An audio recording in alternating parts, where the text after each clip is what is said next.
Hello అండి. నేను మీ doctor Kareddy Sridhar Reddy, general and laparoscopic surgeon, treatment range హాస్పిటల్‌లో ఉంటాను.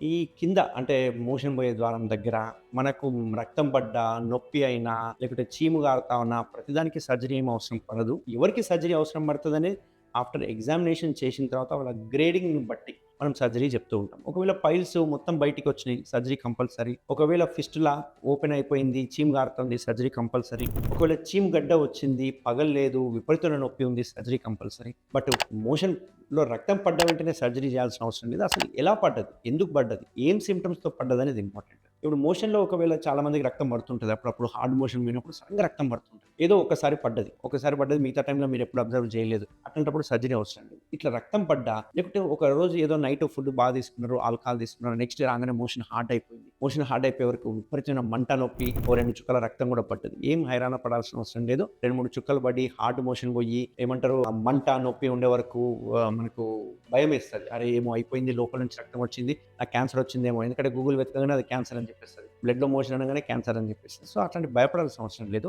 ఇంటి చిట్కాగా ఏం చేయొచ్చు? ఒకవేళ డాక్టర్ దగ్గర మీరు సంప్రదించలేకపోతున్నారు, సడెన్‌గా పెయిన్ వచ్చింది, ఇమ్మీడియేట్‌గా మనం ఏం చేస్తాం? పెయిన్ కిల్లర్ ఏసుకుంటే ఆ 2, 3 గంటలు ఉంటది. మళ్ళీ నెక్స్ట్ డే మోషన్ పోగానే మళ్ళీ రక్తం పడతాం. ఇట్లాంటి వాళ్ళకి ఏంటి అంటే బ్రహ్మాస్త్రము సిడ్జ్ బాత్ అంటాం అన్నట్టు. సో, మీరు ఒక టబ్ తీసుకోండి. ఇమ్మీడియేట్‌గా ఎప్పుడైనా గనుక మీకు ఫుడ్ తిన్న తర్వాత కాన్‌స్టిపేషన్ అయ్యి, రక్తం పడ్డా, విపరీతమైన మంట, నొప్పి, స్పాజమ్ అయిపోయి, ఎంత నొప్పి అంటే ఒక 4, 5 గంటలు ఆ నొప్పితో బాధపడడము, కూర్చోనికి ఇబ్బంది పడిపోవడము అండ్ మోషన్ కెనాల్‌ని పట్టుకొని వదిలేస్తేనే ఆ పెయిన్ అనిపిస్తా ఉంటది. అట్లాంటోళ్ళు ఇమ్మీడియేట్‌గా చేయాల్సిన పని ఏంది అంటే సిడ్జ్ బాత్ అంటాం. ఆ రావడానికి కారణం ఏంది అంటే యానల్ కెనాల్ చుట్టూ ఉండే స్ఫింక్టర్స్ కానీ, మజిల్స్ కానీ స్పాజమ్‌లోకి వెళ్ళిపోతాయి. ఆ పెయిన్ తట్టుకోక స్పాజమ్‌లోకి వెళ్ళిపోతాయి. స్పాజమ్ వెళ్ళిపోయే వరకు మీకు పెయిన్ అనిపిస్తది. సో, దాన్ని రిలీవ్ చేయాలి. స్పాజమ్‌ని రిలీవ్ చేయాలి. ఎలా రిలీవ్ చేస్తాము అంటే సిడ్జ్ బాత్ అంటాం. ఈ సిడ్జ్ బాత్‌కి టబ్బులు దొరుకుతున్నాయి. ఒకప్పుడంటే దొరికేవి కావు. ఖచ్చితంగా మామూలుగా అంట్లు కడిగే టబ్ ఉంటది. అట్లాంటి టబ్బు కొనుక్కొని అందులో నీళ్లు పోసి కూర్చునేవాళ్ళం. కొంచెం పెద్దవాళ్ళైతే కింద కూర్చోడానికి చాలా ఇబ్బంది అయితది. అట్లాంటి వాళ్ళకి ఏందంటే ఇప్పుడు సిడ్జ్ బాత్ టబ్‌లని వచ్చేసినాయి కొత్తగా. ఈవెన్ మన హాస్పిటల్‌లో కూడా అవైలబుల్‌గా ఉన్నాయి. ఆ సిడ్జ్ బాత్ టబ్‌లో ఏందంటే కమోడ్‌కే పెట్టుకోవచ్చు. కమోడ్‌కే పెట్టేసుకొని మనం జస్ట్ దానిలో కూర్చుంటే సరిపోతది. అంటే ఇక్కడ కాన్సెప్ట్ ఏంది అంటే ఈ సిడ్జ్ బాత్ టబ్‌లో మనము హాట్ వాటర్ తీసుకోవాలి. కొందరు హాట్ వాటర్ అనంగానే సార్ మీరు హాట్ అని చెప్పారు కదా! నేను చాలా ఎక్కువ హాట్ వాటర్ తీసుకున్నా కాలిపోయిందని అన్నోళ్ళు కూడా ఉన్నారు నా దగ్గర. కాబట్టి లూక్ వార్మ్ వాటర్ అని చెప్తాం కదా! గోరువెచ్చని నీళ్ళు కొంచెం మీరు తట్టుకునేంత వేడి నీళ్ళని. ఆ గోరువెచ్చని నీళ్ళు తీసుకొని అందులో బెటాడిన్ అని ఒక మందు దొరుకుతుంది. ఇక్కడ కొంతమంది పేషెంట్లు ఏంది అంటే మనం చెప్పింది కాకుండా సొంత తెలివితేటలు వాడాలని అనుకుంటారు. ఎందుకంటే సార్ బెటాడిన్ అని చెప్పినా నేను ఇంకా మంచిగా డెటాల్ ఏసినా సార్ అంటారు. డెటాల్ అనేది ఇరిటేషన్ కాజ్ చేస్తది. ఎందుకంటే అక్కడ మంట, నొప్పి ఉంటది. ఈ డెటాల్ పోయే వరకు ఇరిటేషన్ అయిపోయి వాళ్ళకి దురదలు పెడతా ఉంటాయి. ఈ పెయిన్ పోయి ఆ పెయిన్ ఎక్కువైపోతుంది.